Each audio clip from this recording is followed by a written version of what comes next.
నమస్కారం. Yes news సమాహారానికి స్వాగతం. నా పేరు విశ్వనాథ్.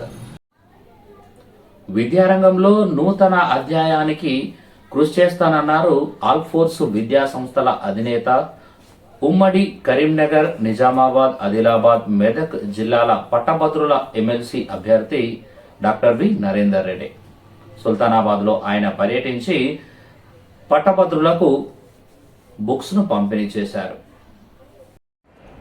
రానున్న పట్టభద్రుల ఎమ్మెల్సీ ఎన్నికల్లో తనను గెలిపిస్తే నిరుపేదల ఉపాధ్యాయుల కోసం సంక్షేమానికి నిధి ఏర్పాటు చేసి వారి అభ్యున్నతికి తోడ్పడతానన్నారు కరీంనగర్, ఆదిలాబాద్, నిజామాబాద్, మెదక్ ఉమ్మడి జిల్లాల పట్టభద్రుల ఎమ్మెల్సీ అభ్యర్థి డాక్టర్ వి నరేందర్ రెడ్డి.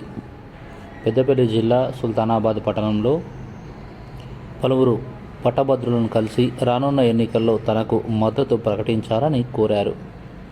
ఈ సందర్భంగా వారు మాట్లాడుతూ ప్రైవేటు విద్యారంగం నుండి పట్టభద్రులు ఎమ్మెల్సీ అభ్యర్థిగా పోటీ చేస్తున్నానని, రానున్న ఎమ్మెల్సీ ఎన్నికల్లో తనను భారీ మెజార్టీతో గెలిపించాలని కోరారు.